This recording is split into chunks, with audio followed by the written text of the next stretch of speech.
94 Walf Sénégal dellu si na di leen char di chare mboolem koy toppal 94 Walf Sénégal seen analyse chronique yoo xam ne leen ko defal saa su nekk ci réew mi ak bitim réew ñu ngi leen di jaajëfal bu baax te di leen char way leen di toppal 94 Walf Sénégal abonné partagé sem commentaire jaajëfal nañ leen gis nañ nag commentaire yi ñu ngi leen di jaajëfal bu baax a baax site bi moom seen site la rawatina waa diaspora bi voilà Madiambal Diagne voilà maa ngi dégg ñu ngi wax ni Madiambal Diagne mi ngi wax ni maanaam voilà Ousmane Sonko ak Diomaye moom bi muy am yi nga xam moom mu ngi ko doon am moom dèjà ñoom ñi ngi doon jàng voilà loolu yëpp je pense que matul di wax sénégalais yi ci boppam ñoo yónni Ousmane Sonko ak Diomaye yéen xam nañ bu baax a baax ne suuf yu baree buñ ko gëstoo ba ci biir moomu leen ko sénégalais yee ko moom parce que fii pour nga dëkk rek yaag sa njaboot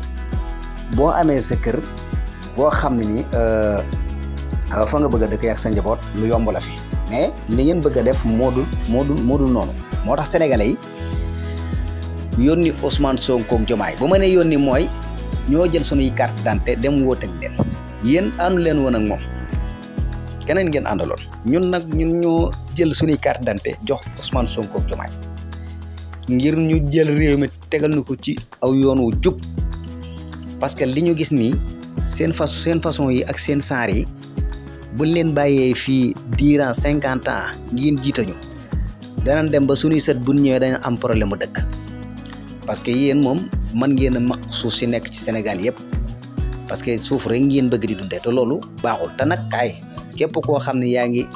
jël suuf soo moomul lii man maa la ko wax boo faatoo na la leer dañ lay jéngi sawara wala ay duma ngay reere di ko añee di ko ndékkee loolu moom képp kuy jaay suuf ak jënd suuf soo moomul nga jaay ko wala suuf soo moomul nga nungu ko te moomoo ko na la leer ne bis boo deeyee danañ la jéngi sawara te ay duma ngay reere di ko añee di ko ndékkee suuf lu doy waar la suuf bàyyi leen ko fi voilà parce que suuf lu ñëpp bokk la kenn ku ci nekk la nga ca war a dëkk ca jàpp sa njàmbur parce que boo gisee nit ñi singili leen di leen yuuxu di leen biiw du nit ñi de yéen a ko def moo tax mais am na ñeneen ñu fi nekkoon ñoo xam ne ni ci état bi lañ nekkoon kenn biiwu leen kenn waxu leen mais lan moo tax ngeen fës li tax ngeen fës nag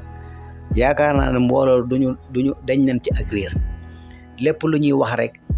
jëmale ko ci nit rek loolu boo ko gëstu ba ci biir am na voilà man ngeen a tegg tuuma nag man ngeen a mën ngeen a def lépp waaye bu fekkee dañoo topp mbir mi ba sëska bu nga xam ni maanaam topp nañ lépp daanaka mën naa ne la leen nit ñiy toppee buñ ko xoolee ba ci biir yéen a ko def kon bàyyiwaat leen xel bu baax a baax adduna bi nekkuñu fi ngir caaxaan ñii ñu teg nag ci bopp gouvernement bi yaakaar naa ne ñoom duñ ay politiciens defar réew mi leen tax a jóg kenn ku ci nekk yaa ngi xiiru nag di wax waaye loolu sa waay delloowu leen ginnaaw de ndax dañoo am ñu topp seen ginnaaw protéger leen di leen jàppale